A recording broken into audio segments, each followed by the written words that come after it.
Welcome back. We're up to episode 13 of the Mueller Report audiobook. We're in volume 2. We're reading from pages 24 and we're looking at the President's conduct with regards to Michael Flynn. During the presidential transition, incoming National Security Advisor Michael Flynn had 2 phone calls with Russian ambassador to the United States about the Russian response to US sanctions imposed because of Russia's election interference. After the press reported Flynn's contacts with the Russian ambassador, Flynn lied to incoming administration officials by saying he had not discussed sanctions in the calls. Officials publicly repeated those lies in press interviews. The FBI, which previously was investigating Flynn for other matters, interviewed him about the calls in the first week after the inauguration, and Flynn told similar lies to the FBI. January 26, 2017, Department of Justice (DOJ) officials notified the White House that Flynn and the Russian ambassador had discussed sanctions and that Flynn had been interviewed by the FBI. The next night, the President had a private dinner with FBI Director James Comey, in which he asked for Comey's loyalty. On February 13, 2017, the President asked Flynn to resign. The following day, the President had a one-on-one conversation with Comey in which he said, "I hope you can see your way clear of letting Flynn go." Evidence. 1. Incoming National Advisor Flynn discusses sanctions on Russia with Russian Ambassador Sergei Kislyak. Shortly after the election, President-elect Trump announced he would appoint Michael Flynn as his National Security Advisor. For the next 2 months, Flynn played an active role in the Presidential Transition Team, PTT, coordinating policy positions and communicating with foreign government officials, including Russian Ambassador to the United States, Sergei Kislyak. On December 29, 2016, as noted in Volume 2, Section 2, the Obama administration announced that it was imposing sanctions and other measures on several Russian individuals and entities. That day, multiple members of the Presidential Transition Team exchanged emails about the sanctions and the impact they would have on the incoming administration, and Flynn informed members of the PTT that he would be speaking to the Russian ambassador later in the day. Flynn, who was in the Dominican Republic at the time, and KT McFarlane, who was slated to become Deputy National Security Advisor and was at the Mar-a-Lago resort in Florida with the President-elect and other senior staff, talked by phone about what, if anything, Flynn should communicate to Kislyak about the sanctions. McFarlane had spoken with incoming administration officials about the sanctions and Russia's possible responses and thought she had mentioned in those conversations that Flynn was scheduled to speak with Kislyak. Based on those conversations, McFarlane informed Flynn that incoming administration officials at Mar-a-Lago did not want Russia to escalate the situation. 4:43 p.m. that afternoon, McFarlane sent an email to several officials about the sanctions and informed the group that General Flynn is talking to Russian ambassador this evening. Approximately 1 hour later, McFarlane met with President-elect and senior officials and briefed them on the sanctions and Russia's possible responses. Incoming Chief of Staff Reince Priebus recalled that McFarlane may have mentioned at the meeting that the sanction situation could be cooled down and not escalated. McFarlane recalled that at the end of the meeting, someone may have mentioned to the President-elect that Flynn was speaking to the Russian ambassador that evening. McFarlane did not recall any response by the President-elect. Priebus recalled that the President-elect viewed the sanctions as an attempt by the Obama administration to embarrass him by delegitimizing his election. Immediately after discussing the sanctions with McFarlane on December 29, 2016, Flynn called Kislyak and requested that Russia respond to the sanctions only in a reciprocal manner, without escalating the situation. After the call, Flynn briefed McFarlane on its substance. Flynn told McFarlane that the Russian response to the sanctions was not going to be escalatory because Russia wanted a good relationship with the Trump administration. On December 30, 2016, Russian President Vladimir Putin announced that Russia would not take retaliatory measures in response to the sanctions at the time and would instead plan further steps to restore Russia-US relations based on the policies of the Trump administration. Following that announcement, the President-elect tweeted, "Great move on delay by V. Putin. I always knew he was smart." On December 31, 2016, Kislyak called Flynn and told him that Flynn's request had been received at the highest levels and Russia had chosen not to retaliate in response to the request. Later that day, Flynn told McFarlane about his follow-up conversation with Kislyak and Russia's decision not to escalate the sanctions situation based on Flynn's request. McFarlane recalled that Flynn thought his phone call had made a difference. Flynn spoke with other incoming administration officials that day, but does not recall whether they discussed the sanctions. Flynn recalled discussing the sanctions issue with incoming administration official Stephen Bannon the next day. Flynn said that Bannon appeared to know about Flynn's conversation with Kislyak, and he and Bannon agreed that they had stopped the train on Russia's response to the sanctions.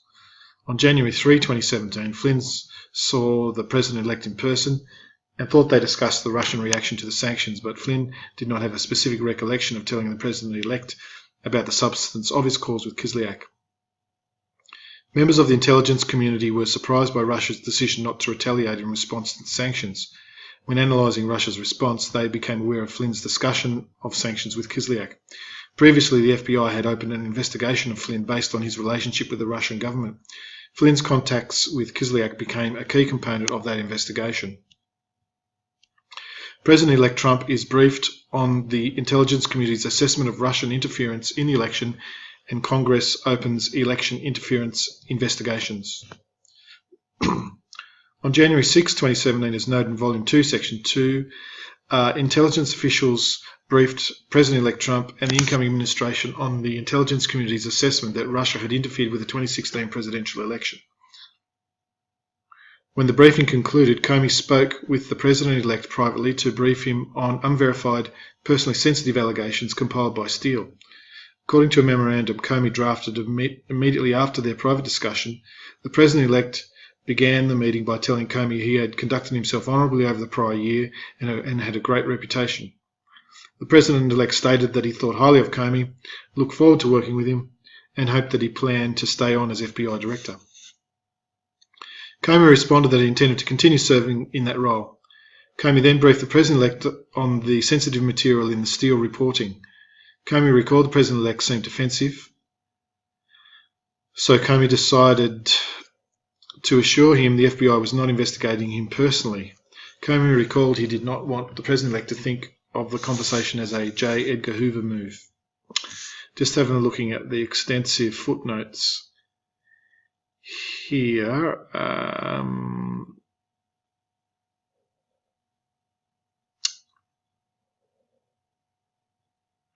One of the footnotes, Comey's briefing included the Steele's reporting unverified allegation that Russians had compromising tapes of the president involving conduct when he was a private citizen during a 2013 trip to Moscow for the Miss Universe pageant. During the 2016 presidential campaign, a similar claim may have reached candidate Trump. On October 30, 2016, Michael Flynn received a text from Russian businessman Georgy Ritsalades that said, stopped flow of tapes from Russia, but not sure if there's anything else. Just so you know. Text message to Cohen. Ritsalades said tapes referred to compromising tapes of Trump rumoured to be held by persons associated with the Russian real estate conglomerate Crocus Group, which had helped host, slide down here, the 2013 Miss Universe pageant in Russia. Cohen said he spoke to Trump about the issue after receiving the texts. Ritsalades said he was told the tapes were fake, but he did not communicate that to Cohen. On January 10, 2017, the media reported that Comey had briefed the President-elect on the Steele reporting. The BuzzFeed News information compiled by Steele online, stating that the information concluded specific unverified and potentially unverifiable allegations of contact between Trump aides and Russian operatives. Next day, the President-elect expressed concern to intelligence community leaders about the fact that the information had leaked and asked whether they could make public statements refuting the allegations in the Steele reports. In the following weeks, 3 congressional committees opened investigations to examine Russia's interference in the election and whether the Trump campaign had colluded with Russia. On January 13, 2017, the Senate Select Committee on Intelligence, SSCI, announced that it would conduct a bipartisan inquiry into Russian interference in the election, including any links between Russia and individuals associated with political campaigns. On January 25, 2017, the House Permanent Select Committee on Intelligence, HPSCI, announced that it had been conducting an investigation into Russian election interference and possible coordination with the political campaigns. And on February 2, 2017, the Senate Judiciary Committee announced that it too would investigate Russian efforts to intervene in the election. Flynn makes false statements about his communications with Kislyak to incoming administration officials, the media and the FBI.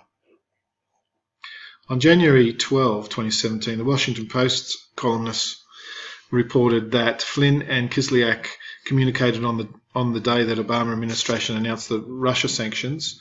The column questions whether Flynn had said something to undercut the US sanctions and whether Flynn's communications had violated the letter or spirit of the Logan Act. President-elect Trump called Priebus after the story was published and expressed anger about it. Priebus recalled that the president-elect asked, "What the hell is this all about?"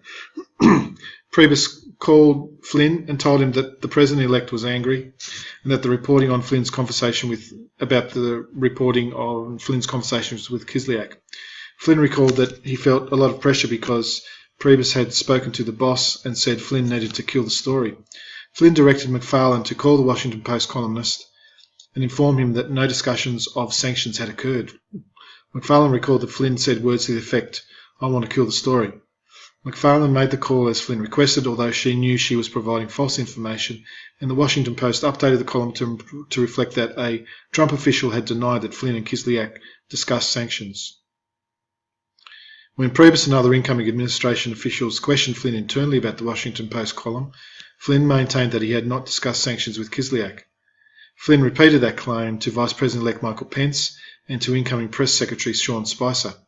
Subsequent media interviews in mid-January, Pence, Priebus and Spicer denied that Flynn and Kislyak had discussed sanctions, basing those denials on the conversations with Flynn.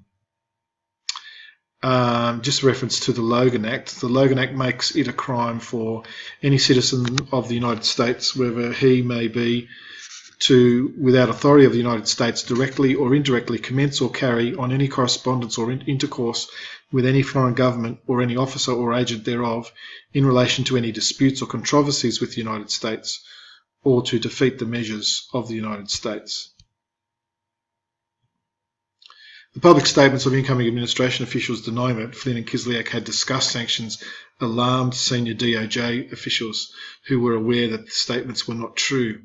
Those officials were concerned that Flynn had lied to his colleagues, who in turn had unwittingly misled the American public, creating a compromised situation for Flynn because the Department of Justice assessed that the Russian government could prove Flynn lied.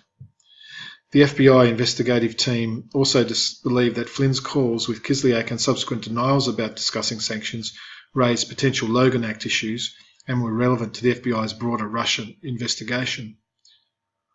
On January 20, 2017, President Trump was inaugurated and Flynn was sworn in as National Security Advisor. On January 23, 2017, Spicer delivered his first press briefing and stated that he had spoken with Flynn that night before, who confirmed that the calls with Kislyak were about topics unrelated to sanctions. Spicer's statements added to the Department of Justice concerns that Russia had leverage over Flynn based on the lies and could use that derogatory information to compromise him. On January 24, 2017, Flynn agreed to be interviewed by agents from the FBI. During the interview, which took place at the White House, Flynn falsely stated that he did not ask Kislyak to refrain from escalating the situation in response to the sanctions on Russia imposed by the Obama administration. Flynn also falsely stated that he did not remember a follow-up conversation in which Kislyak stated that Russia had chosen to moderate its response to those sanctions as a result of Flynn's request. DOJ officials notified the White House of their concerns about Flynn. On January 26, 2017, Acting Attorney General Sally Yates contacted White House counsel Don McGahn and informed him that she needed to discuss a sensitive matter with him in person. Later that day, Yates and Mary McCord, a senior national security official at the Department of Justice, met in the White House with McGahn and White House counsel's office attorney James Burnham. Yates said that the public statements made by the Vice President denying that Flynn and Kislyak discussed sanctions were not true and put Flynn in a potentially compromised position because the Russians would know he had lied. Yates disclosed that Flynn had been interviewed by the FBI. She declined to answer a specific question about how Flynn had performed during that interview, but she indicated that Flynn's statements to the FBI were similar to the statements he had made to Pence and Spicer, denying that he had discussed sanctions. McGahn came away from the meeting with the impression that the FBI had not pinned Flynn down in lies, and he asked Josh Eisenberg, who served as legal advisor to the National Security Council, to examine potential legal issues raised by Flynn's FBI interview and his contacts with Kislyak. That afternoon, McGahn notified the President that Yates had come to the White House to discuss concerns about Flynn. McGahn described what Yates had told him, and the President asked him to repeat it, so he did. McGahn recalled that he described the FBI interview of Flynn. He said that Flynn did not disclose having discussed sanctions with Kislyak, but that there may not have been a clear violation of 18 U.S.C. 1001. The President asked about Section 1001, and McGahn explained the law to him and also explained the Logan Act. The President instructed McGahn to work with Priebus and Bannon to look into the matter further and directed that they not discuss it with any other officials. Priebus recalled the President was angry with Flynn in light of what Yates had told the White House and said, "Not again, this stuff." That evening, the President dined with several senior advisors and asked the group what they thought of FBI Director Comey. According to Director of National Intelligence Dan Coates, who was at the dinner, no one openly advocated terminating Comey, but the consensus on him was not positive. Coates told the group that he thought Comey was a good director. Coates encouraged the President to meet Comey face-to-face and spend time with him before making the decision about whether to retain him. McGahn has a follow-up meeting about Flynn with Yates. President Trump has dinner with FBI Director Comey.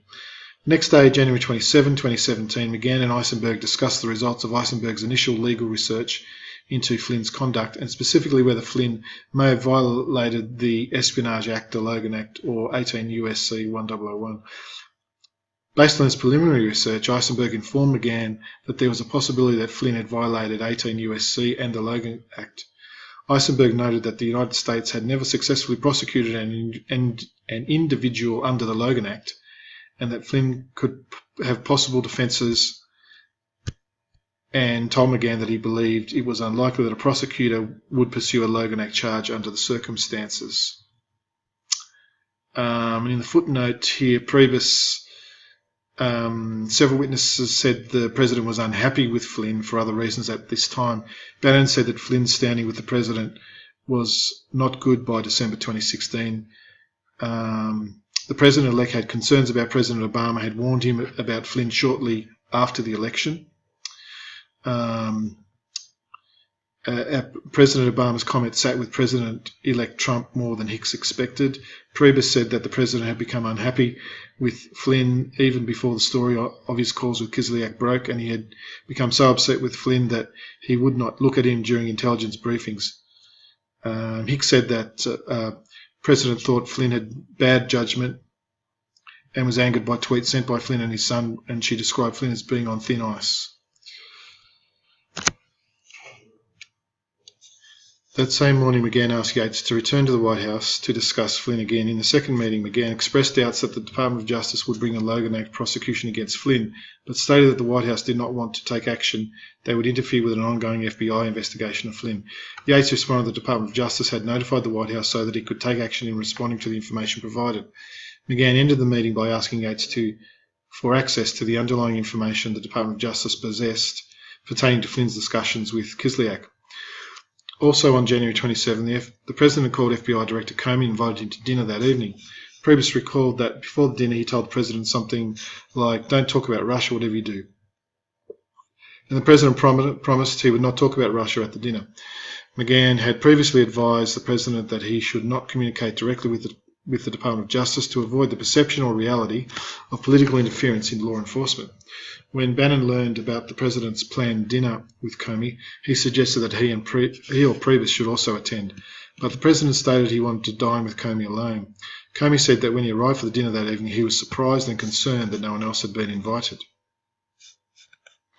Comey provided an account of the dinner in a contemporaneous memo, an interview with his office and congressional testimony. According to Comey's account of the dinner, The President repeatedly brought up Comey's future, asking whether he wanted to stay on as FBI Director. Because the President had previously said he wanted Comey to stay on as FBI Director, Comey interpreted the President's comments as an effort to create a patronage relationship by having Comey ask for his job. The President also brought up the Steele reporting that Comey had raised in the January 6, 2017 briefing. It stated that he was thinking about ordering the FBI to investigate the allegations to prove they were false. Comey responded that the President should think carefully about issuing such an order because it could create a narrative that the FBI was investigating him personally, which was incorrect. Later in the dinner, the President brought up Flynn and said, "The guy has serious judgment issues." Comey did not comment on Flynn, and the President did not acknowledge any FBI interests in or contact with Flynn. According to Comey's account, at one point during the dinner, the President stated, "I need loyalty, I expect loyalty." Comey did not respond, and the conversation moved on to other topics, but the President returned to the subject of Comey's job at the end of the dinner and repeated, "I need loyalty." Comey responded, "You will always get honesty from me." The President said, "That's what I want, honest loyalty." Comey said, "You will get that from me." After Comey's account of the dinner became public, the President and his advisers disputed that he had asked for Comey's loyalty. The President also indicated that he had not invited Comey to dinner, telling a reporter that he thought Comey had asked for the dinner because he wanted to stay on. But substantial evidence corroborates Comey's account of the dinner invitation request for loyalty. The President's daily diary confirms that the President extended a dinner invitation to Comey on January 27. With respect to the substance of the dinner conversation, Comey documented the President's request for loyalty in a memorandum he began drafting the night of the dinner. Senior FBI officials recall that Comey told him about the loyalty request shortly after the dinner occurred, and Comey described the request while under oath in congressional proceedings and in a subsequent interview with the investigator subject to penalties for lying under 18 U.S.C. 1001. Comey's memory of the details of the dinner, including the President's requested loyalty, has remained consistent throughout.